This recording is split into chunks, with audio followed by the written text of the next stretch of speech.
Madam President. Madam President, Senator Kaine has spoken eloquently about events of today. I'd like to speak for a few moments about events of 200-plus years ago.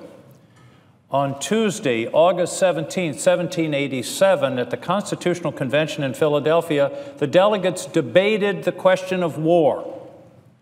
They debated it passionately and with a sense of history and human nature.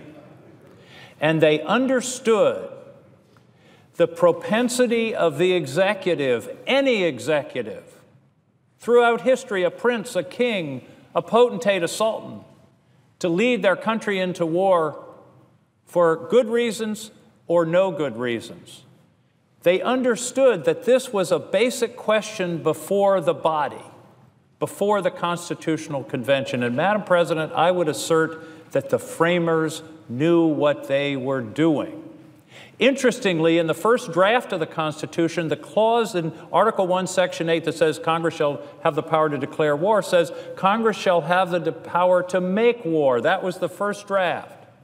The debate was about whether Congress could effectively make and execute war. They wisely, I believe, realized that that was impractical given the nature of Congress, the large number of representatives, and the exigencies of war, so they left the power to be commander-in-chief to the chief executive. They also recognized the chief executive's inherent power to repel an attack on this country.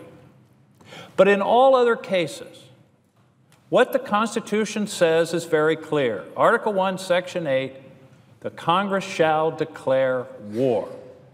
And there was some discussion about this, and some people said, well, we don't want to tie the hands of the executive, but others made it more clear.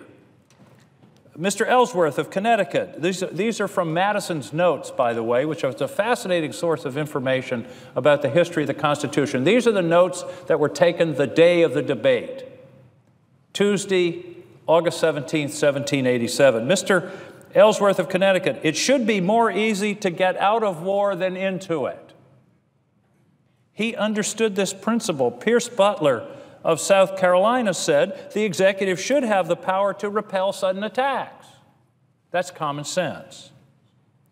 But then Eldridge Gary of Massachusetts, I think, put it most succinctly. He said, I never expected to hear in a republic a motion to empower the executive alone to declare war. And that's the fundamental issue that's before us today. And then George Mason of Virginia, later in the debate, used a wonderful phrase that I think aptly captures what the framers were after. He said, I'm for clogging rather than facilitating war. And that's what we're supposed to do, is to debate, discuss, and have the people engaged in a discussion before this country is committed to war. Now, the Constitution in the preamble makes very clear that one of the fundamental purposes of this government, or any government, is to provide for the common defense.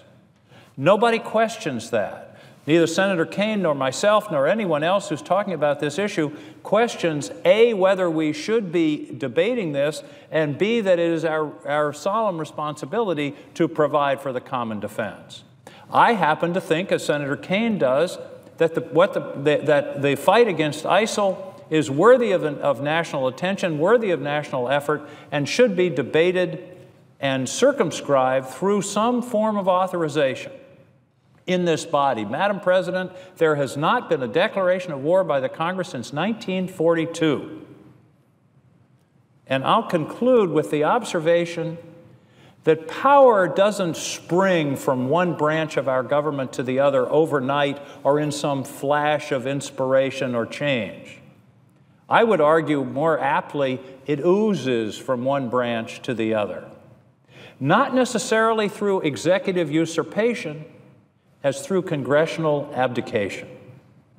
And for us to go home, to take a recess, to say we don't want to really be talking about this, we don't want to be responsible for this, I think is unfair to the American people, is unfair to the people who are being put into harm's way, and it's unfair to the, and not responsive to the basic principles of the Constitution.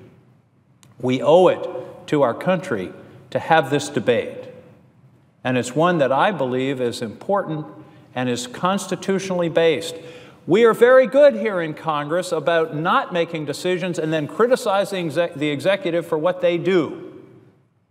This is an opportunity where we have the power, the constitutional power and the constitutional responsibility to discuss, debate, and authorize the executive's actions against this terrible foe.